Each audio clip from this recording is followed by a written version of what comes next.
नमस्कार दोस्तों, MMS news 24 में मैं फरीद खान आपका स्वागत करता हूं। वर्ष 2022 में 2 अगस्त 2022 का दिन था। यह दिन वो था जब देवास नगर निगम को और देवास शहर को छठे मेयर के रूप में गीता दुर्गेश अग्रवाल जी मिली थी। एक ऐसा प्रतिनिधि जो हमेशा पिछले 30 सालों से लगातार जनता के बीच में रहा हो, जनता की बात को समझा हो और फिर जनता ने चुनकर नगर निगम में पहुंचाया। ऐसे ही उनके प्रतिनिधि दुर्गेश अग्रवाल जी हमारे साथ मौजूद हैं। देवास नगर निगम का उनका जो कार्यकाल है, उस कार्यकाल के 2 साल पूरे हो चुके हैं। भाई साहब, सबसे पहले तो आपको बधाई कि आपका एक 2 वर्षीय जो कार्यकाल रहा काफ़ी सकारात्मक रहा। किस रूप में देखते हैं आप, खुद आप बताएं। ये 2 वर्ष का महापौर का कार्यकाल मैं तो बोलूँगा सफल कार्यकाल है, लेकिन मेरे साथ आप सब भी देखते हैं इस 2 साल के अंदर हमने देवास के अंदर बड़े विकास के काम तो करने का प्रयास किया ही है, लेकिन नगर निगम एक ऐसी संस्था होती है कि वो वहाँ के नागरिकों की मूलभूत आवश्यकताएं वो रोज़ का काम नगर निगम से पड़ता है। व्यक्ति के जन्म से लेकर मृत्यु तक नगर निगम से संबंध होता है। तो हमने विकास कार्यों के साथ में देवास की जनता को वो सारी सुविधाएं नगर निगम से सुचारू रूप से मिले, बगैर परेशानी के उनके काम हो, उस ओर भी हमने लगातार प्रयास किया है और ध्यान दिया है। अच्छा, जिस तरीके से मुख्यमंत्री द्वारा जन सुनवाई की जाती थी, लेकिन आपके 2 वर्षीय कार्यकाल में जो आम जन को जो जुड़ने का जो सबसे एक जो प्रभावी जो तरीका जो नज़रिया आपका था, वो काफ़ी आपको किस रूप में देखते हैं? क्योंकि कई बार ऐसा हुआ कि कई लोग आए, उन्होंने अपनी समस्या बताते वहाँ पर रो दिए, या कई इस तरह के लोग आए कि उन्होंने घासलेट डालने की भी कोशिश की। तो क्या जनता से सीधा संवाद कहीं ना कहीं ऐसा लगता है कि महंगा है या सस्ता है? थोड़ा सा बताएं। आपका बहुत ही अच्छा प्रश्न है। जब आम नागरिक अपने काम को लेकर नगर निगम आता है तो कई बार अधिकारी सीट पे नहीं होते हैं, कई बार इंजीनियर फील्ड पे होते हैं, और कई बार मुझे कहने में संकोच नहीं है कि अधिकारी लोग भी अपने निजी स्वार्थों को लेकर नागरिकों को परेशान करते हैं। जब मैंने उस बात को देखा तो मैंने नवाचार शुरू किए। सबसे पहले तो मैंने महापौर हेल्पलाइन शुरू करी है। उसमें व्यक्ति को नगर निगम आने की ज़रूरत नहीं, घर बैठे आप उस हेल्पलाइन पे हमारी, चाहे वो सफाई की समस्या हो या बिजली के मेंटेनेंस की समस्या हो या जल प्रदाय की समस्या हो, ऐसे छोटे छोटे काम हेल्पलाइन के अंदर बताए जाते हैं। और उस हेल्पलाइन की मैं लगातार मॉनिटरिंग करता हूं, और हर काम की एक समय सीमा तय कर रखी है। शिकायत के निवारण के लिए समय सीमा तय, और उस समय सीमा के अंदर हेल्पलाइन के माध्यम से हम उनकी समस्याओं का निराकरण करते हैं। इसके बाद भी मुझे लगा कि अभी और भी कुछ करने की आवश्यकता है। हेल्पलाइन पे जितने लोग कंप्लेंट करते थे, लेकिन उसके अलावा कई सारे हेल्पलाइन से ऊपर वाले काम, उनको लेकर भी देवास के नागरिक नगर निगम आते थे, चक्कर लगाते थे। उनके कामों में परेशानी को मैंने देखा और समझा, तो मैंने मुख्यमंत्री के निर्देश द्वारा कलेक्टर में जनसुनवाई प्रत्येक मंगलवार को होती है, उसी तर्ज पर नगर निगम के काम को लेकर प्रत्येक बुधवार को महापौर जनसुनवाई की शुरुआत करी है, जिसको आपने भी कई बार सुनवाई के अंदर आए हैं, आपने कवरेज भी किया, आपने देखा भी है। देवास की जनता का लगातार उसमें विश्वास बढ़ा है, और मुझे कहते हुए खुशी है कि जनसुनवाई में 20 आवेदन आए, तो हम प्रयास करते हैं कि 20 में से हम 12-14 आवेदन का तत्काल मौके पर निराकरण करें। कुछ आवेदन ऐसे होते हैं जो तत्काल निराकरण नहीं हो सकते हैं, तो उनको समय सीमा में संबंधित अधिकारी को हम फॉरवर्ड करते हैं और समय सीमा के अंदर उसका निराकरण करते हैं। अगले बुधवार में फिर उनकी समीक्षा करता हूं, पिछले बुधवार जो आवेदन आए थे उनका क्या निराकरण हुआ। उम्मीद देखने में आता है कि हमने यदि 10 आवेदन समय सीमा में दिए थे, तो उसमें से भी 5-7 का निराकरण होता है, 2-3 बचते हैं, उनको आने वाले समय में हम उनको भी निराकरण करते हैं। अच्छा, वैसा जैसा भी आपने अधिकारियों का जिक्र किया, मतलब कांग्रेस के विपक्ष के पार्षद तो दूर की बात है, आपके सत्ताधर मतलब कई वो भी आरोप प्रत्यारोप लगाते हैं।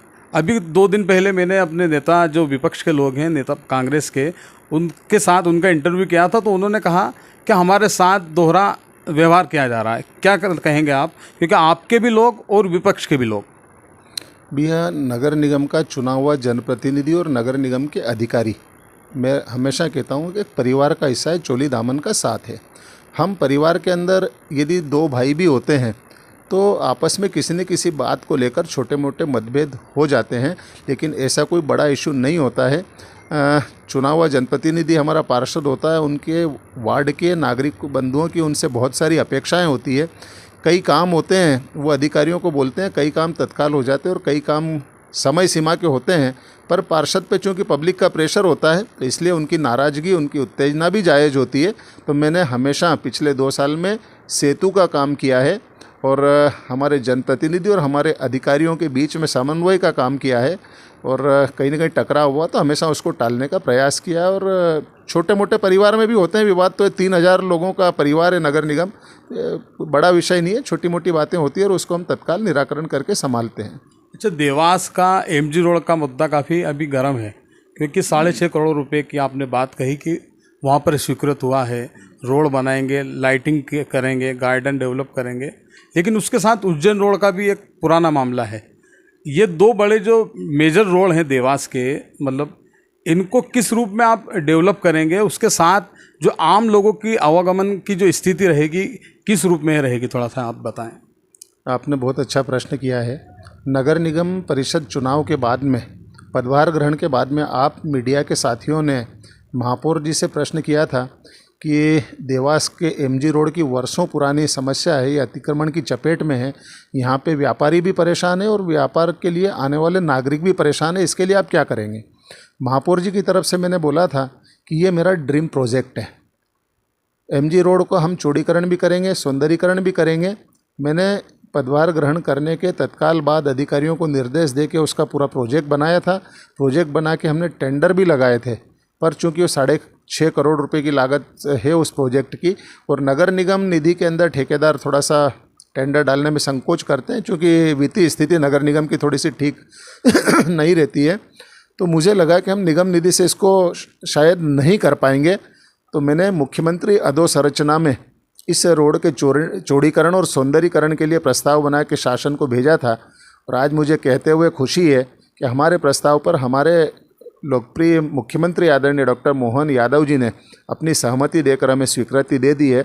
मैं आपके चैनल के माध्यम से हमारी लोकप्रिय विधायक राजमाता साहब का भी धन्यवाद दूंगा कि उनका भी हमें लगातार इस प्रोजेक्ट में मार्गदर्शन मिला है, और आज 6.5 करोड़ की स्वीकृति लेकर हम यहाँ पर तैयार हैं। इसकी अब 2-2.5 महीने की प्रोसेस होती है। हम पूरी डीपीआर के अनुसार टेंडर लगाएंगे, टेंडर के बाद एग्रीमेंट होगा, एग्रीमेंट के बाद वर्क ऑर्डर होगा, और वर्क ऑर्डर के बाद काम शुरू होगा। और वैसे भी मेरा जहाँ तक मानना है कि बारिश के अंदर अतिक्रमण नहीं हटाना चाहिए स्थायी, क्योंकि इस रोड पे अस्थायी के साथ में कुछ स्थायी अतिक्रमण भी हमें हटाना पड़ेंगे। तो 2-2.5 महीने की प्रोसेस भी हो जाएगी, बारिश भी निकल जाएगी। उसके बाद में हम एमजी रोड के व्यापारी बंधुओं से व्यक्तिगत उनको बुला के भी मीटिंग करके भी चर्चा करेंगे, उनके बीच में जाके भी निवेदन करेंगे। और मुझे पूर्ण विश्वास है कि हमारा देवास का व्यापारी इस अच्छी पहल में हमारा साथ देंगे। और हमारा ही नहीं, मेरा तो मानना है कि रोड चौड़ा होगा, सुंदर होगा, तो एमजी रोड का व्यापार भी बढ़ेगा। आज एमजी रोड संकरा होने के कारण कई लोग यहाँ से शिफ्ट होकर एबी रोड पे, अनाज मंडी के यहाँ पे अपना व्यापार शिफ्ट कर रहे हैं। तो मैं तो चाहूँगा कि ये बहुत सुंदर और चौड़ा रोड बनने वाला है, तो उसमें सारे व्यापारी बंधु भी हमारा सहयोग करेंगे। और इसके अंदर खाली रोड को अतिक्रमण हटा के चौड़ा करना मकसद नहीं है, इसका हम सौंदर्यीकरण भी करेंगे, इसको सुव्यवस्थित बनाएंगे। रोड के दोनों साइड हम कवर्ड सीमेंटेड नाली बनाएंगे, पाथवे बनाएंगे। उसके साथ ही ये जो अपन इस पे एमजी रोड पे जाते हैं तो ऊपर देखते हैं पूरा तारों का जंजाल है, हम इसको भी ख़त्म करेंगे और अंडरग्राउंड केबल डालेंगे। उसके साथ ही सुंदर स्ट्रीट लाइट लगाएंगे, सुंदर पौधारोपण करेंगे। और मैं कहूँगा कि ये हमारे देवास का मॉडल रोड बनने वाला है, जो एक देखने लायक भी होगा और सर्व सुविधा युक्त होगा। आपने एमजी रोड के साथ ही उज्जैन रोड का भी प्रश्न किया था। आपके चैनल के माध्यम से मुझे बताने में खुशी है कि हमारी लोकप्रिय विधायक गायत्री राजे पंवार साहब ने लगातार उसके लिए प्रयास किए। अभी इस वर्ष के वित्तीय बजट में भी उन्होंने प्रस्ताव दिया था, तो हमारे लोकप्रिय मुख्यमंत्री डॉक्टर मोहन यादव जी ने उसके लिए 80 करोड़ रुपए स्वीकृत कर दिए हैं। और उसकी पीडब्ल्यूडी एजेंसी है, उसकी डीपीआर बन रही है, डीपीआर तैयार होते ही उसका भी टेंडर लगेगा। और उज्जैन रोड भी बढ़िया 4 लेन का सीमेंट कंक्रीट सड़क बनेगी। जो ब्रिज है 2 लेन है, एक 2 लेन का एक और एक्स्ट्रा ब्रिज बनेगा, सर्विस रोड बनेगा, और वो भी पंप चौराहे से लेकर नागूखेड़ी बाईपास तक बहुत सुलभ और अच्छा रोड बनने वाला है। अच्छा, जैसे आपका 40% का जो जो नगर निगम का कार्यकाल था, अब 60% मतलब 3 साल बचे हैं आपके पास, क्या कुछ आप ऐसा करेंगे जो जनता के लिए, शहर के हित में होगा? लगातार हमने जनता के हित में ही 2 साल काम किए हैं। आने वाले 3 साल में भी हम शहर को चहुमुखी विकास की ओर ले जाने का काम करेंगे। उसके साथ ही जनता को नगर निगम से वो सारी मूलभूत सुविधाएं जो मिलना चाहिए वो नियमित मिलती रहे। हम क्लीन देवास, ग्रीन देवास और विकसित देवास की थीम को लेकर काम कर रहे हैं, उसी को लेकर हम आगे बढ़ेंगे। क्लीन देवास, ग्रीन देवास और देवास को एक विकसित देवास के रूप में महापौर प्रतिनिधि दुर्गेश अग्रवाल जी ने कहा। अभी तो इनका 3 साल का कार्यकाल बताएगा कि आखिर शहर में किस तरह और विकास हुआ है क्या। मेरे साथी मुर्तजा सैफी के साथ नमस्कार।